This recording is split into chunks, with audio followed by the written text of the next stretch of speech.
My food forest is 1 year old plus several months, and we're gonna see what I harvested in June. So you know what to expect in your food forest after it's been planted 1 year later. We'll start with berries. This one is mulberry, red mulberry, and it has even second crop right now. Around like early June, I harvested most of my berries. The next one is Mysore raspberry, and it's done for this season. Next on the list, blueberries. On early June, most of the berries were gone, and it was not really huge harvest, but I still was able to harvest some. I still have some strawberries, and some of them are blooming and setting runners, which I propagate by this method: paper clip and small cup. Unfortunately, they dry. I need to water them. Next on the list are beans. I have green beans, and I highly recommend a rattlesnake bean because it keeps setting fruits. But I'm not expecting any more of them in July because it's too hot. They don't set fruits, and you will still have some tomatoes.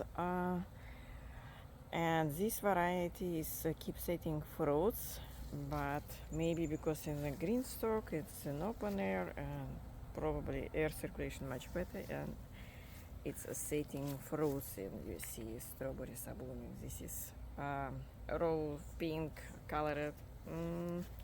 I'm not really a fan of that one. It looks beautiful but not practical at all. I harvested dry beans, and you see this dry bean is still alive, but it doesn't set pots anymore because it's too hot, or I will have one single bean in a pot. The most productive dry bean actually all of a sudden got dead, but all pots are empty. Dry beans gave up by end of June, and all of a sudden this plant was very productive, dead in 2 days. Here is my crop of dry beans, blank turtle, and now we need ounces. This is how much I harvested from 2 plants. One in the ground, which was very productive, and another one in green stock. Green stock didn't set that many fruits. And this is from first wave of flowering. Second wave of flowering were not really productive, and already heat got set. So do not expect your beans to produce bio May. Next on my list are fruit trees. I'm standing behind my mango tree, which didn't produce any fruits only because we had hard freeze in Florida. So it got a little bit decimated, but not that much. Now you see it's pretty good canopy, and take a look. I have a video how I protected my trees, and I'd say I had very good success with several varieties and not that much with others. And it's very important. Varieties, very important in our climate. I am expecting a crop on mango on next year if nothing drastically happen again in Florida.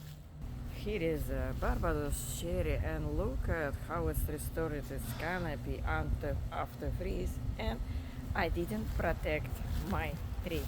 It protected itself with the canopy. Restoration is quite good. Unfortunately, it bloomed since March. It didn't set any fruits. Only now I have my first berry, which is very pathetic. I'm very disappointed. I need to figure out how to get crop from my Barbados cherry, but you should be able to get crop in June. And my biggest success this year are watermelons in grounds and in pots. I even harvested watermelon in January, which is unbelievable. It was not really big watermelon, but that plant does not produce huge watermelons anyways, because I harvested from them.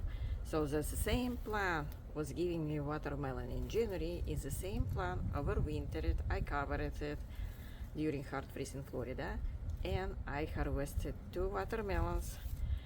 And I don't recall exact size actually, but it was nice size, not very small, but still great size. Taste is great.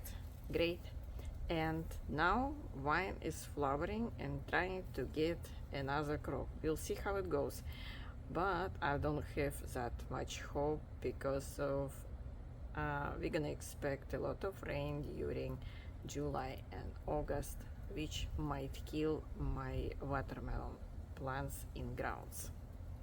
By the way, I have a shorts with harvesting of watermelon in January, so I have proof for all my success and failures.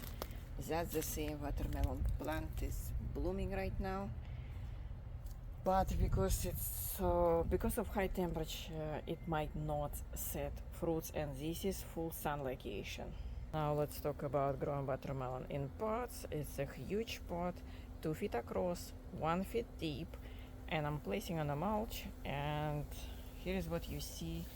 Vine is flowering again, and I already have one fruit here and another small one here. Hopefully it won't rot, because what I have seen lately, it will grow and then all of a sudden it will rot.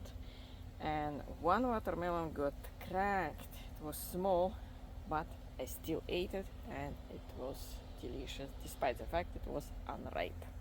I have shorts on that too.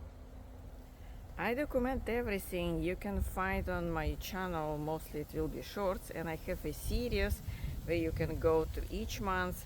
For each month I have shorts where I harvested my crop, so it's all documented. So for my purpose, for your purpose, so you know what to grow, what to expect. Now let's see those big boys. That watermelon is getting ready. Dendril is drying out, but this is right now it's early July. That's the second crop of this one, is Sugar Baby, and I already harvested a big boy in June. This is another one. I barely see it, so it's quite huge. And Dendril again drying out.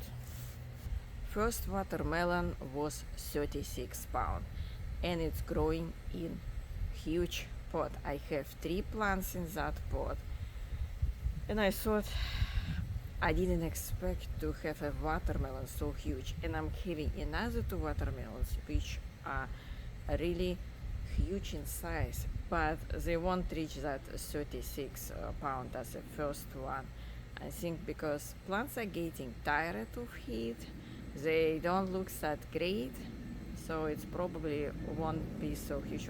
We're gonna wait before we harvest these 2 watermelons, because I think the first one we harvested too soon. Look, all that leaves, they drying out, and I don't know if my watermelon, I have another one here. This is much smaller. Again, I have one here, much smaller plant. This is my first attempt to grow watermelon in pots, so follow me and see how it goes, because again, the major problem in our climate is heavy rain. A lot of plants do not survive it, and we're gonna see which one will do best, in grounds or in pots. And going forward, I will do them only in grounds or only in pots, whatever do best. Don't forget to see my video how I protected from freeze my plants, and take a look my video how to keep plants alive and stop killing them. That's the most popular question I get asked, how to keep plant alive. See you later. And in the comment section, leave me a comment below which plant you want to grow but can't, and specify your zone or climate.